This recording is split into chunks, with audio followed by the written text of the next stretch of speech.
The air in District 12 carried the scent of burning copper and chemical rain. It was a place the Federation had abandoned after the treaty collapsed, a festering wound on the edge of the disputed territories. Cracked synthcrete pathways wound, between makeshift shelters and hollow-eyed survivors. Smoke drifted from trash incinerators, and above, the sky was a lifeless canvas of static interference.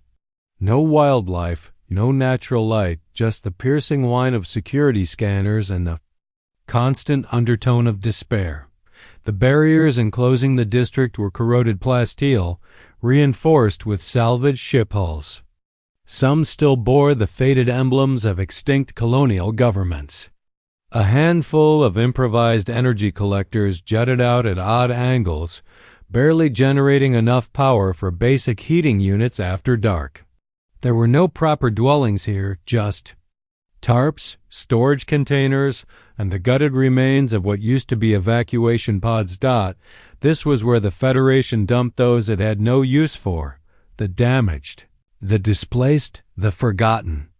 And it was here that Marcus first noticed her. He had only come to deliver medical supplies, his regular route through the outer colony refugee zones. It was freelance work, nothing extraordinary, but he was the type to keep systems functional, long after others had given up hope. He wasn't military, not anymore, just a technician with an old transport, a repair kit, and more regrets than he cared to count. He hadn't planned to leave the cabin, but then something caught his attention.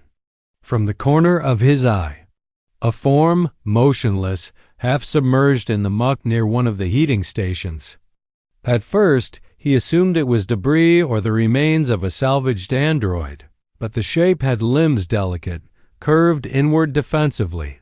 He slowed the transport, peering through the dust-coated viewport. It was a woman, or something resembling one. Marcus climbed down from the cabin, boots sinking into the sludge around him. The locals, what few remained alert in the haze, kept their distance. They glanced at her and quickly looked away, pretending she didn't exist. No one approached to help. No one even whispered. That silence alone told him something was deeply wrong. She lay in the mud as if it had risen to claim her. Her skin, where it wasn't caked with grime, was a rich dark blue with a subtle iridescence like oil on water. Her features were angular, almost too precise. Her ears were pointed, swept back slightly. Her hair, so deep purple it appeared black, hung in matted strands across her face and neck. She looked as though she'd been there for days, perhaps weeks too. Still to be sleeping, too broken to flee. He crouched nearby, careful not to startle her. "Hey," he said softly, his voice nearly lost in the wind. "Can you hear me?" She didn't flinch, didn't blink, just kept staring past him as if watching something. Only she could perceive. He looked around. The other refugees were doing their best to appear busy, but none came close. A few muttered in dialects he half recognized, their tone unmistakably one of disgust or fear. Marcus studied her face. Her jaw trembled almost imperceptibly. She was still alive. He removed his jacket and carefully draped it across her shoulders. Still no response. It wasn't until his fingers brushed her arm skin cold as metal that she moved. A tiny flinch, almost nothing, but her breathing hitched and her eyes widened for an instant. That was enough. She was still aware, somewhere. Beneath the surface, Marcus slid his arms beneath her, lifting her gently. She didn't resist, didn't cry out. She simply went limp against him, her body surprisingly light. The jacket slipped from one shoulder, revealing a network of pale scars that looked as though they'd been etched into her skin with precision tools. He carried her past the silent stares and whispered warnings back to the transport. No one tried to stop him. No one wanted her. The journey back to his station was quiet. She didn't speak, didn't move, just curled against the seat, eyes half closed. Marcus kept glancing at her, wondering what he was doing. He wasn't the type to play savior, not anymore, but there was something about her, something painfully familiar in the way she folded into herself, as if trying to occupy less space than air itself, as if she expected violence or worse. He remembered someone else who used to flinch like that, his brother, barely 14 when the Centauri raids swept through their settlement. He hadn't survived. That memory alone kept Marcus's hand steady on the controls dot by the time they reached his outpost. A reinforced maintenance facility. With a patchy solar array and a generator that wheezed like it was dying, she was barely conscious. Marcus parked the transport, gathered her up again, and brought her inside. The air in his living quarters was dry and warmer than outside, though still sparse and functional. A workstation lined with spare components, a heating unit humming. In the corner, a makeshift bed tucked beneath an old communication relay. The kind of place designed for equipment, not people, but at least it was secure. He laid her down on the bed and stepped back. She didn't seem to notice. There was mud. Everywhere on the floor, on her clothes, in her hair. He ran a hand through his own disheveled brown hair. Sighing, Marcus set up the washing station, rigged from an old ship decontamination unit, and adjusted the water until it ran warm. Then he returned and gently knelt beside her. "I don't know if you understand me," he said, "but you need to get clean. The water's safe. You'll feel better." Still nothing. He hesitated, then helped her to her feet, one hand steady at her back. She moved like a damaged automaton, jerky, fragile, barely capable of standing. He guided her to the wash stall, opened the partition halfway, then turned away to give her privacy. She stepped under the water with all the awareness of a sleepwalker. And then a sob, sharp, uncontrolled, raw. Marcus froze. He heard the splash of her falling to her knees, the water pounding against her skin, which was now a luminous deep blue beneath the filth. The sobs continued, silent gasps that built into shaking breaths, as though the sensation of warmth was too much to bear. He didn't intrude. He didn't speak. He just sat outside the partition, cross-legged on the floor, and waited. After some time, the sobbing stopped. The water ran clear again. When she emerged, wrapped in a towel, her eyes were red but no longer glassy. Her lips parted once as if she might speak, but nothing came out. She walked past him barefoot, dripping, sat on the bed, curled up and wrapped the towel tighter around herself. Marcus brought her a blanket, then dimmed the lights. She watched him for the first time, not a full look, just a flicker of her gaze across his face. Her eyes were a strange, shimmering gold, like twin stars, caught in darkness. He gave her a nod. "I'm Marcus," he said. "You don't have to say anything. You don't have to stay long. Just rest." He didn't ask where she came from, didn't ask what they'd done to her. He didn't need to. Outside, the wind picked up again, rattling the walls. Security scanner passed overhead, sweeping the area, then moved on. Inside, Marcus sat at his workstation and pretended to tinker with something. He kept glancing over his shoulder at her. She didn't sleep, not really, but she didn't cry again either. And she didn't stop staring at the water pooled on the floor, as if part of her still couldn't believe it had touched her skin. She stayed like that for hours, silent, wrapped in warmth, watching shadows. That night, Marcus knew 3 things. She wasn't human, she wasn't safe here, and if anyone came looking for her, he'd lie without hesitation. The next morning, District 12 was quiet in that uneasy post-storm way, like even the wind was holding its breath. Marcus stepped out into the gray light with a cup of lukewarm synthetic coffee in hand, steam rising into the haze. The dust in the air tasted metallic, and the sky overhead was a murky smear, no real sun in sight, clouds hanging low and stained with soot. Across the crumbling perimeter fence, the refugee zone stirred with sluggish movements. Figures huddled around makeshift fires, scanners passing overhead like indifferent vultures, and a distant engine that never quite shut off. He sipped the bitter drink and let the silence settle. Inside, the woman was still asleep, or at least pretending to be. He'd found her curled on the bed when he woke, her towel replaced with one of his old work shirts, sleeves rolled up awkwardly over her wrists. She had cleaned herself again at some point during the night, quietly, carefully. There were damp footprints near the water unit, a used towel folded with surprising precision. But she hadn't run. He wasn't sure why that surprised him. Marcus stepped back inside and set the cup on the table, watching her without making it obvious. Her breathing was even calm, but her body was curled tightly on one side as if bracing. For impact, there were details about her that only hit him now in the stillness. Her skin, now that most of the grime was gone, was smooth and deep blue like polished sapphire. It caught the light in a way human skin didn't, with an almost translucent sheen across her collarbone and cheeks. Her hair had dried into long, lustrous waves that spilled over her shoulders, still tangled in places, but unmistakably elegant beneath the damage. She looked otherworldly.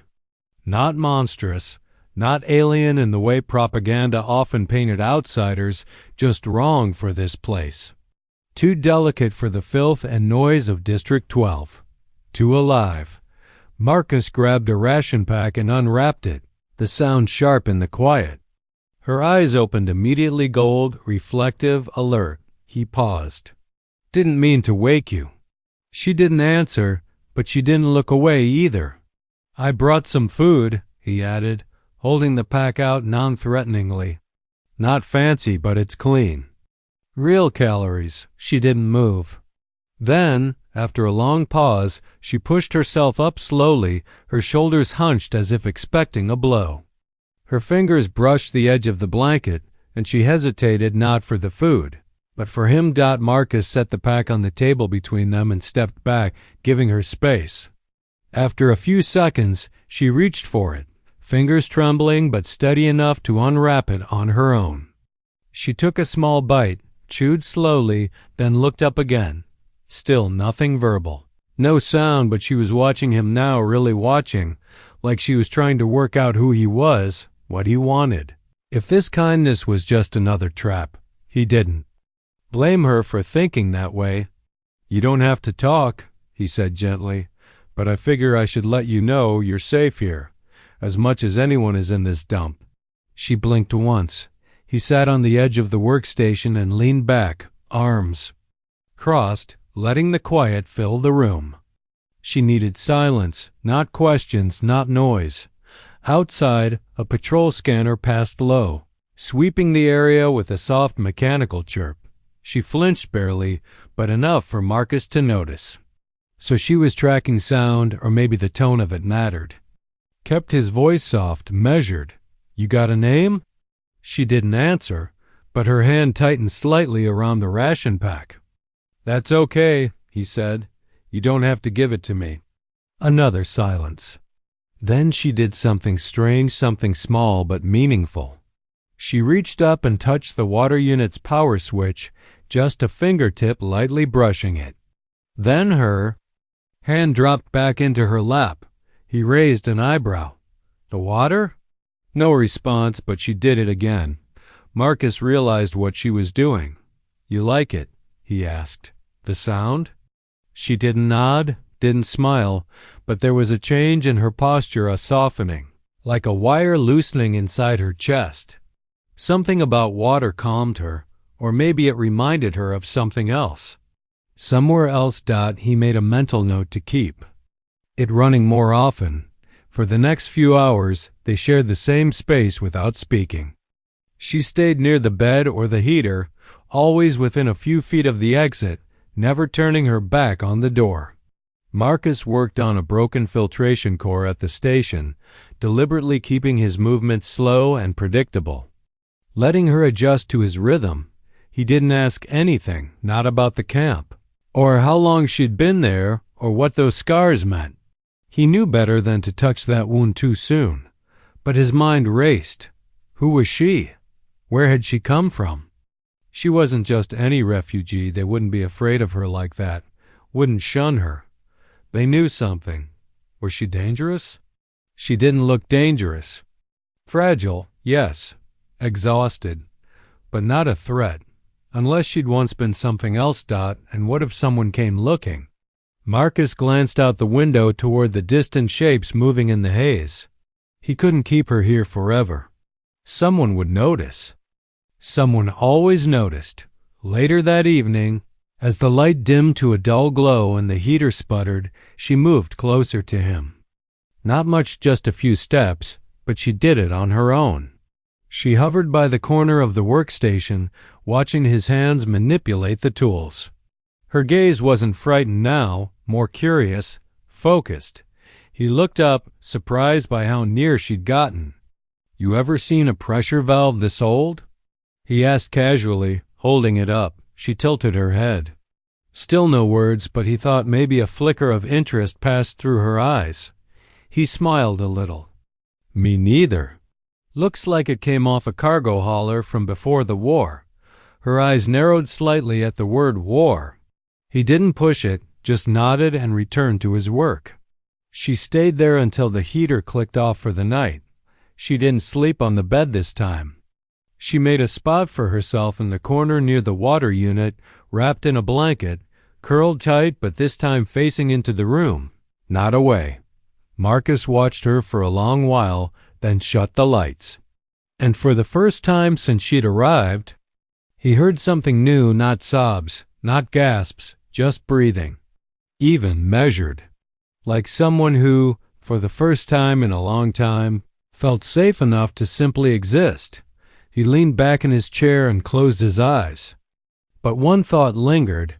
If she had been left out there to die discarded, feared, unspoken, then someone powerful probably wanted her gone. And if that someone realized she was alive, they wouldn't stop until she wasn't. He'd already made his choice. He just didn't know what it was going to cost him yet. The chemical rain had stopped by the time she emerged from the bathroom. For a few moments, Marcus didn't even realize she was standing there. He had been focused on the repair table, trying to coax life back into an ancient navigation stabilizer, the kind built back when space travel still felt like a dream instead of a burden. The soft click of her bare feet against the floor pulled him from his work. It wasn't loud, barely a sound at all, but in the stillness of that dim little outpost, it landed like thunder. He turned, expecting to see her curled up near the heater again, wrapped in a blanket, limbs tight and weary as always. Instead, she stood just outside the bathroom doorway, and she looked different. No more than that. She looked alive, clean, for the first time since he'd found her half buried in the mud and wreckage of District 12. She no longer looked like a ghost. The transformation was almost surreal.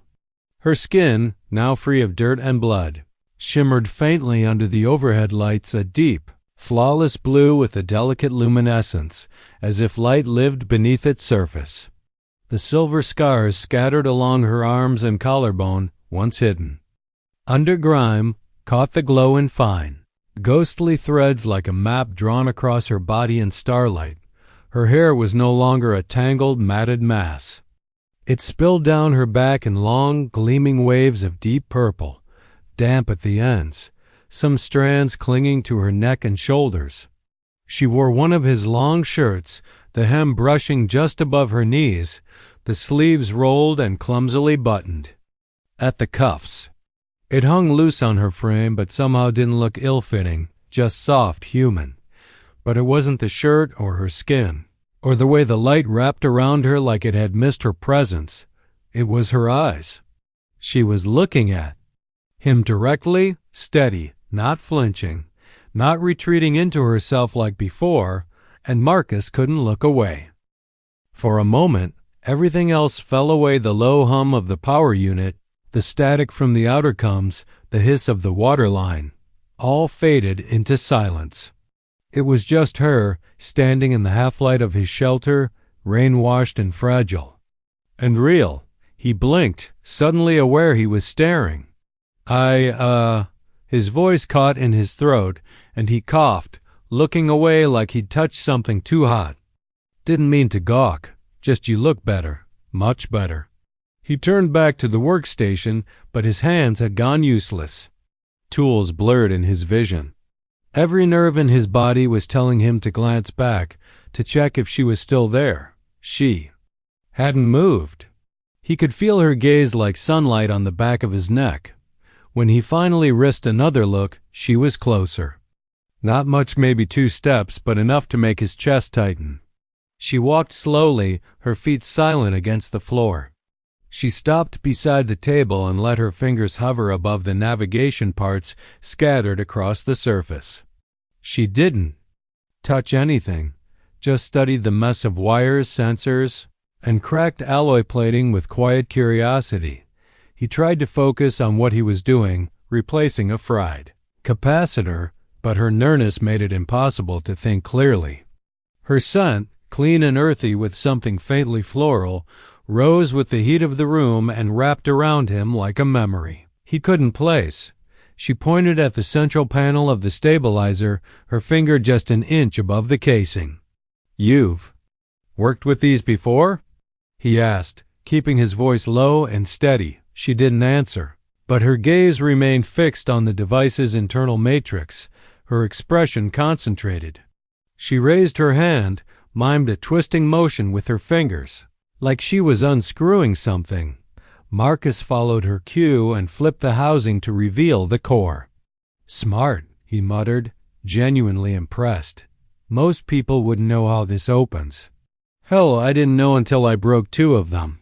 He watched her studying it, the way her lips pressed together in quiet focus, how her eyes flicked between components like she was recalling blueprints burned into memory. She didn't just guess, she remembered. "You're an engineer," he said. More to himself than her. "Or you used to be." Still no words, but the silence between them no longer felt empty. It was starting to feel like something else. Something chosen. He stood, brushing his hands off on a rag, and reached into one of the storage drawers for a spare casing. "You want to try?" he asked, holding the part out to her. She hesitated, eyeing the object in his hand as if it might vanish. Then she stepped forward and took it from him. Her fingers brushed his in the process, brief, unintentional, but enough to send a ripple through his chest. Her hands were warm, steady. Surprisingly delicate for someone who had endured whatever horrors left her in District 12. Abandoned and unloved. She turned the piece over in her palm, then knelt beside the workstation, tucking one leg beneath her. Marcus sat across from her, careful not to crowd the space. He didn't speak, just watched. And for the next hour, she worked. Not with clumsiness or trial and error, but with the precision of someone who had done this before. Maybe not with this exact model, but the familiarity was unmistakable. Her hands moved with confidence, her eyes narrowing as she aligned the power conduits, adjusted the housing, and resoldered one of the circuit leads. Marcus offered a tool. Occasionally, but otherwise stayed quiet. When she finished, she looked up. He flipped the switch. The stabilizer buzzed to life with a flicker of green light across its sensory grid. She didn't smile, not quite, but her lips parted in the smallest expression of wonder. And for the first time since she'd arrived, she made a sound of breath. Software sharply pulled in, like she hadn't meant to but couldn't help it. And then another first. She looked at him, eyes shining. It was all there. Unspoken, the surprise that she remembered. The amazement that someone trusted her enough to let her try, the fragile, blooming hope that maybe she wasn't gone after all. Marcus's chest tightened. "You did that," he said, nodding toward the stabilizer. She didn't nod, didn't confirm, but she didn't deny it either. He leaned back in his chair, exhaling slowly. "You're not who I thought you were." She tilted her head, questioning. "I mean that." "In a good way," he added. "You're not broken. Not useless. I don't know who convinced you of that, but they were wrong. She watched him closely. Then, without warning, she reached out again, not for the stabilizer this time, but for him. Her fingers brushed his sleeve, light as air. It wasn't a grip. It wasn't for balance. It was contact, deliberate. He didn't move, didn't breathe. Just let her hand rest there and let the weight of that moment settle. Something was changing. Something deep. Neither of them had the words for it yet, but it was growing in the quiet between them, born of warmth and silence, patience and care. And Marcus, staring into those pale gold eyes, knew one thing with terrifying clarity. He couldn't. Let her go. Not now. Not ever. The touch lingered not physically. Her fingers had already slipped away from his sleeve, but something about the moment clung to Marcus, slow-burning and undeniable. It was the first time she'd reached for him. Not out of fear or confusion or survival, but because she wanted to. Because she chose to dot, and that choice meant everything.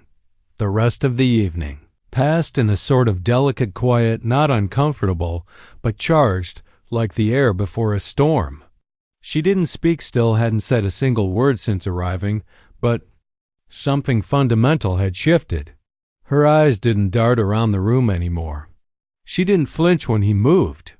She even accepted a second portion of food from his hands without hesitation, sitting a little closer this time, cross-legged on the floor with her back to the wall, her posture no longer defensive but simply present. Marcus busied himself with repairs he didn't really need to do, fingers moving more out of habit than focus. His mind stayed on her. Who the hell was she? Not just some random refugee, not with hands that precise, eyes that calculating. She understood machinery like someone who trained for it, lived in it. And she wasn't just familiar with tools, she moved around them like they were an extension of herself. He'd seen enough broken veterans, displaced techs, and downed pilots to recognize that muscle memory. But if she'd been someone important once, engineer, scientist, soldier, why had her own people left her in the mud like a discarded object? What had they seen that made them look away? He didn't ask, not yet. But the question had lodged in his ribs like a splinter dot. Later that night, the power grid hiccuped a flicker in the lights, followed by a sharp click from the backup capacitor. Marcus muttered under his breath and crossed the room to check the panel, but before he could reach it, she was already standing beside it, crouched low, fingers brushing along the outer casing. He froze, watched. She tilted her head, listening to something he couldn't hear. Then, without looking at him, she reached under the panel and toggled the manual override. The lights steadied. The system hummed back to life like nothing had happened. He let out a low whistle. You don't just know machines. You speak to them. She turned to look at him, expression unreadable, but her eyes seemed to brighten just slightly. He smiled. I should start charging you rent. Still no reaction, but she didn't look away, didn't pull back. He wanted to say more, ask more, but something in her face stopped him. A sudden tension, barely visible, had crept into her shoulders. Not fear exactly, not retreat, but memory. Something hard and raw surfacing just beneath her skin. She stepped back from the panel and moved toward the window. The chemical rain had stopped completely now. The air outside was still heavy with mist, but the streets of District 12 looked calm for once. No fires, no patrols, no shouting. Just ruin, quietly breathing. She stood with her arms crossed, staring through the reinforced glass at the broken world beyond. Her profile in the low light was sharp and elegant, like a statue carved from living metal, but there was nothing cold about her. If anything, she looked tired in a way Marcus recognized too well. He joined her after a while, standing beside her, careful not to crowd her space. The silence between them stretched long but not empty. It felt like the kind of silence people shared when there was nothing left to say, only the weight of things. Felt but not spoken. They did something to you, didn't they? He asked quietly, not really expecting an answer. She didn't move. Whoever left you out there, they didn't just abandon you. They made sure no one else would come close. Still, she said nothing, but her hands, slowly, carefully, gripped the edge of the windowsill so tightly her knuckles barely. A shade lighter than the rest of her turned pale.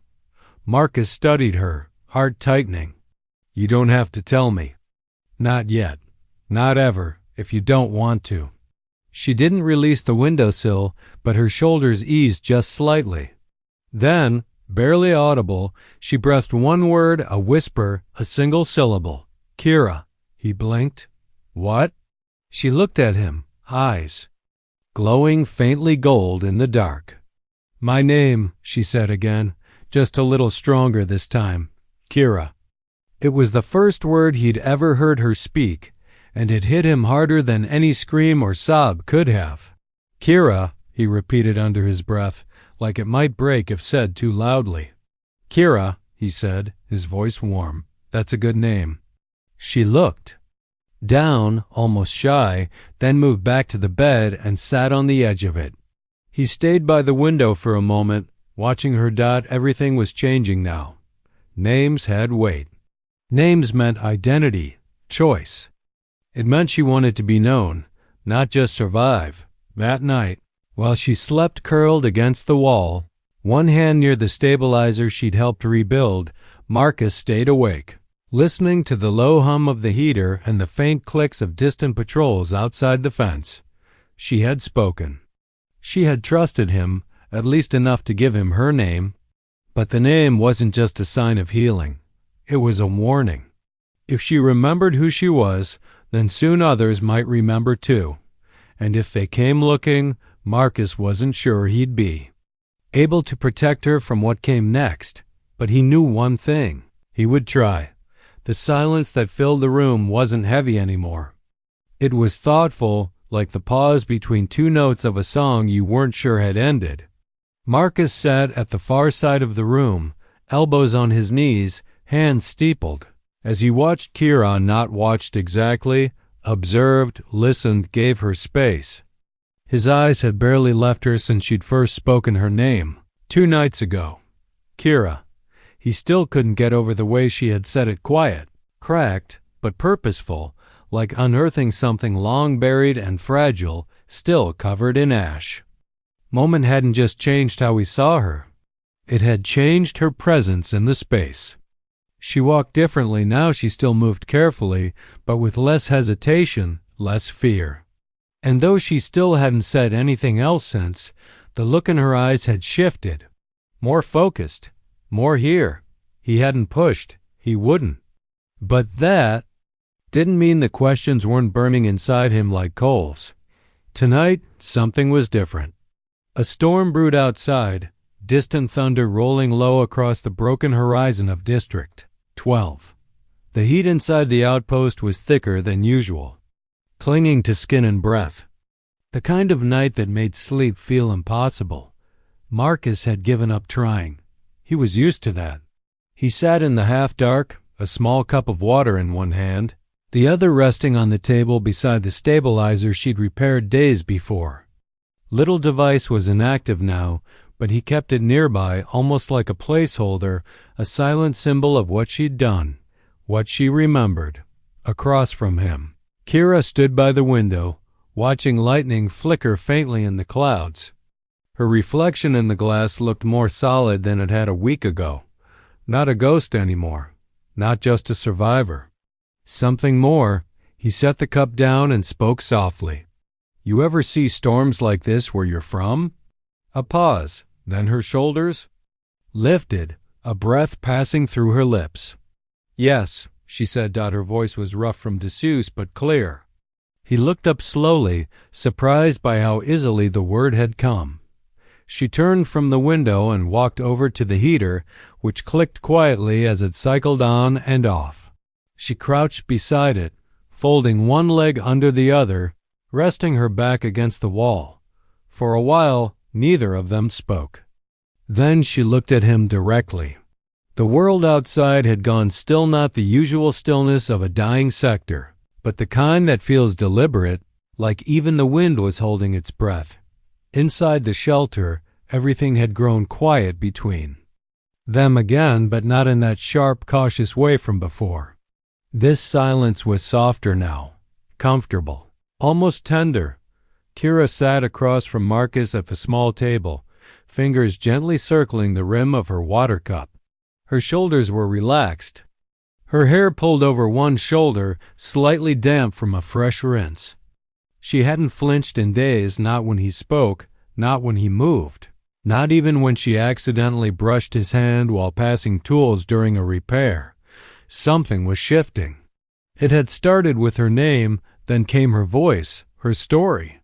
And now there was a different kind of energy in the air, undeniable and quietly building.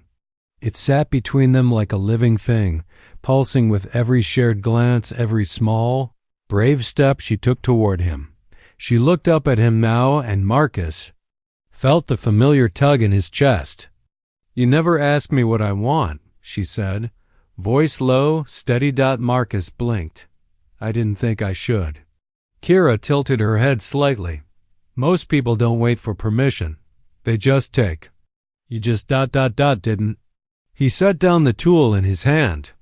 "I figured you'd tell me when you were ready." A brief silence passed between them. Her eyes, golden sharp, searched his face like she was measuring something more delicate than metal or code. "You listen," she said softly. "That's rarer than you think." Marcus gave a half smile. "I'm a technician. Listening is how I keep things from exploding." That made her smile faint but real. Her lips curled at the corners just enough to warm the space around her. She looked back down at her cup. "I used to be touched a lot," she said, not looking up, "in ways that weren't mine to choose. Hands that held me down. Machines that forced their way into my thoughts. Even kindness felt like control back then." Marcus swallowed, suddenly unsure of what to do with his hands. "But this," she glanced at him again, here it doesn't feel like control. It feels like quiet." He didn't speak. He couldn't. Words felt too clumsy for what she was saying. So he just nodded, and when he did, her eyes softened. Kira stood, slow and unhurried, and walked over to the window. The sky outside was tinted in purples and fading gold, the kind of post-storm dusk that looked almost painted. She rested her palm on the window frame, gaze distant. Marcus watched her, the way the light played on her blue skin, the delicate curve of her back, the relaxed angle of her jaw. She wasn't hiding anymore. She wasn't shrinking away from the world. She was choosing to stand in it. "I was scared of you," she said after a moment. "I know," he answered.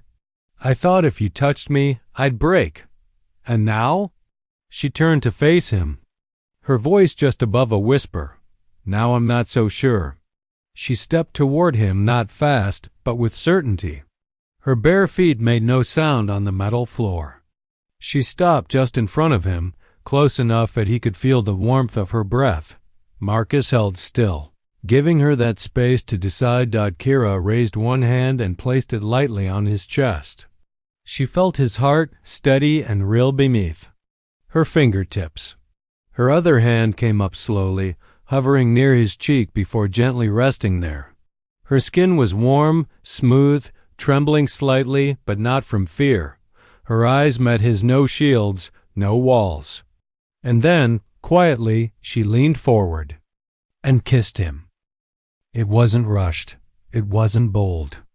It was slow, deliberate, honest. Her lips were soft, uncertain at first, like she was relearning what it meant to be touched without pain, without expectation. But the longer they stayed there, the more the tension in her body eased. Her fingers curled slightly against his chest. Marcus didn't move until she deepened the kiss, just barely, just enough to tell him she wasn't afraid anymore.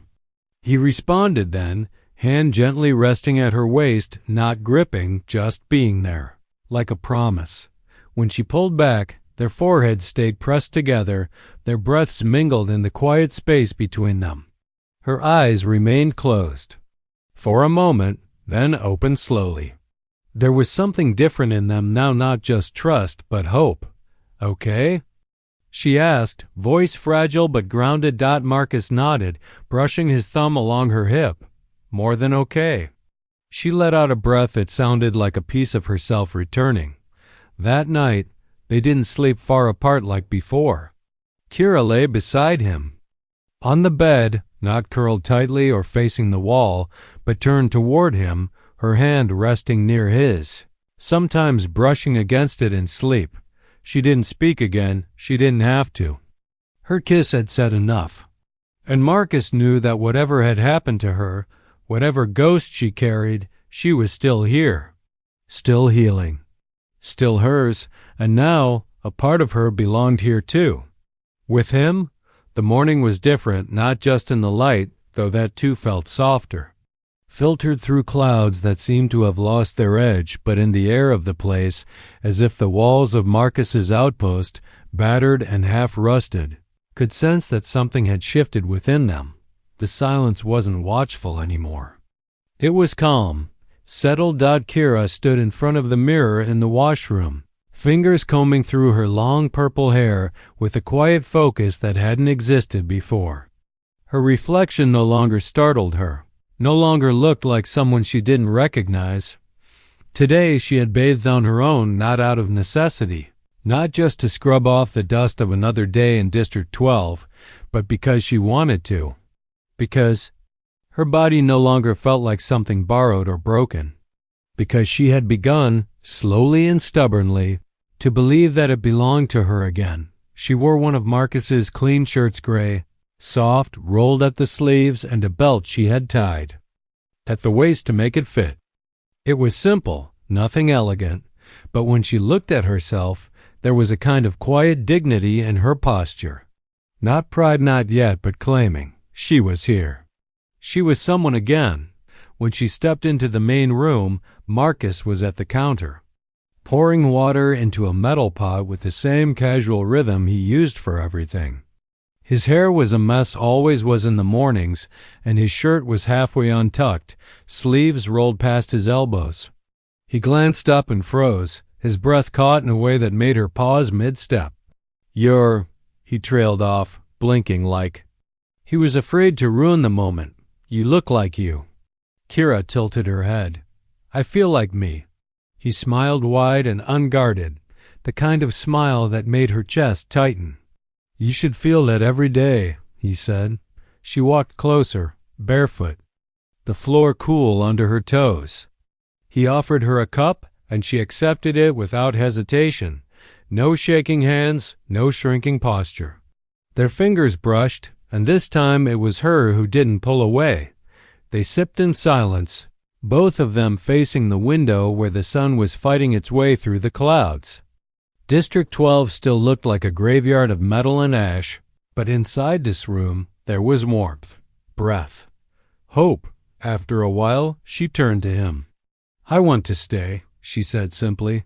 Marcus turned, eyes narrowing slightly, not in suspicion, but in disbelief. "Stay here?" Kira nodded. "With you?" He exhaled slowly. That single quotes Yeah, of course." Her lips curved. "I wasn't asking for permission." That made him laugh low, surprised, a little shaken. "No, I guess you weren't." "I just wanted you to know," she said, "because for the first time in a long time, I know what I want." He stepped closer, not rushing, just crossing the distance between them with that same steady patience he'd always shown her. When he was close enough, she reached out, fingers slipping around the back of his neck, drawing him gently forward. The kiss this time wasn't cautious. It wasn't unsure. It was warm, intentional, a kiss born not of pain or desperation, but of choice, of clarity, of something that had grown slowly and truthfully between them over days filled with quiet glances, careful touches, and the slow stitching together of two broken lives. Marcus's hand found her waist, resting there with an ease that made her lean into him. She kissed him again, deeper, letting the moment root itself inside her like sunlight soaking into soil that had known only winter. When they finally pulled apart, breath mingling in the space between them, she whispered, "This isn't a rescue." "No," he said softly, brushing a strand of hair behind her ear. "It's a beginning." Kira smiled, truly smiled for the first time, and it was radiant. Later that afternoon, Marcus handed her a data slate and a salvaged interface band. "We can register you," he said, "get your ID rewritten. Not just as a refugee, as—" "What then?" she asked, brow raised. He shrugged. "Engineer, technician. Hell, pick something new if you want. Doesn't have to be tied to what they did to you." Kira took the slate in her hands, fingers ghosting across the blank screen. The future looked unfamiliar, but not threatening. "Not anymore." She looked up. "What if I just want to be Kira?" He grinned. "That works too." That evening, as the sun dipped behind the jagged skyline and the room filled with amber light, she sat at the workstation, tinkering with the old stabilizer she had fixed days ago. Marcus leaned nearby, fixing a wiring harness, occasionally sneaking glances at her like he still couldn't believe she was real. They didn't speak much. They didn't need to.